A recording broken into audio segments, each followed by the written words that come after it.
నమస్కారం అండి. మనకి ఇందుకూరుపేట మండలంలో జాతీయ గ్రామీణ ఉపాధి హామీ పథకం ద్వారా ఇప్పటివరకు పని చేసుకోవడానికి సిద్ధంగా ఉన్న ఉపాధి శ్రామికులు ఎవరైతే ఉన్నారో వారందరికీ కూడా పని కల్పిస్తూ వస్తున్నాము. అయితే ఈ మండలంలో మనకి దాదాపు 12,000 జాబ్ కార్డ్స్ ఉన్నాయి.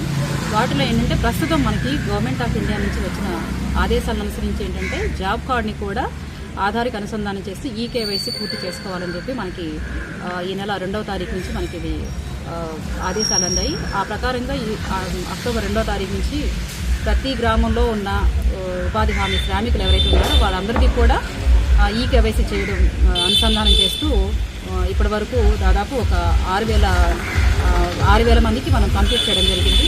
దాదాపు ఇంకా కూడా 6,000 మంది మనకి ఇంకా మిగిలి ఉన్నారు. సో వీరందరూ కూడా గ్రామంలో అంటే ఉపాధి పని అంటే చాలామంది కరువు పని అనే పేరుతో పిలుస్తూ ఉన్నారు. ఈ కరువు పనికి వెళ్ళడం ఒకటే కాదు, అంటే కాలువలు కావచ్చు, పొడికి తీత పనులు ఏవైనా కానీ ఈ కాలువల పనికి వెళ్ళడం ఒకటే కాకుండా మనకి హౌసింగ్ ఉన్నాయి, ఇళ్ళుకి పరిదినాలు పెట్టాలన్నా కూడా ఉపాధి హామీ ద్వారానే మనం పెడుతూ ఉన్నాము. అట్లాగే ఏదైనా తోటలు, పండ్ల తోటలు కావచ్చు, తర్వాత సోప్ పిట్లు కానీ, కంపోస్ట్ పిట్లు కానీ, ఏ ఇతర పనులు అయినా కూడాను మన ఉపాధి హామీ కార్యాలయం నుంచి పొందినట్లయితే కనుక అలాంటి వాళ్ళందరూ కూడా ఇక ముందు వాళ్ళకి అలాంటి పనుల ద్వారా లబ్ధి పొందాలి అని అంటే ఖచ్చితంగా ఈకేవైసీ పూర్తి చేసుకోవాలి. కనుక ప్రతి ఒక్కరూ గ్రామాల్లో లేని వాళ్ళు కూడా గ్రామం బయట ఉన్నారని చెప్తున్నారు. అలాంటి వారు కూడా ఇవాళ రేపట్లో ఖచ్చితంగా వచ్చి మీ గ్రామాల్లో ఉన్న ఫీల్డ్ అసిస్టెంట్ దగ్గర ఈకేవైసీ పూర్తి చేసుకోండి.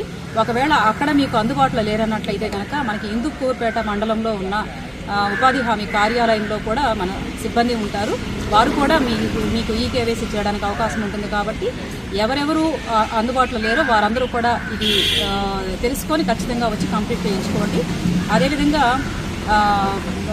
ఇక ముందు అంటే రేపు నెక్స్ట్ మంత్ నుంచి అంటే మనకి నవంబర్ 1 నుంచి మనం డిమాండ్ పెట్టి వాళ్ళకి పని కల్పించాలని అంటే ఈకేవైసీ అయితేనే వాళ్ళకి డిమాండ్ పెట్టి వాళ్ళకి పని కల్పించడానికి వీలవుతుంది. కాబట్టి ప్లస్ ఇంకోటి ఏంటంటే ఇది రద్దయ్యే అవకాశాలు ఉన్నాయని అంటున్నారు. ఈకేవైసీ చేసుకోకపోతే కనుక రద్దయ్యే అవకాశాలు ఉన్నాయి. కాబట్టి దయచేసి ప్రతి ఒక్కరూ కూడా ఈ విషయాన్ని గమనించి ఖచ్చితంగా ఈకేవైసీ తీయించుకోవాల్సిందిగా కోరుతున్నాను.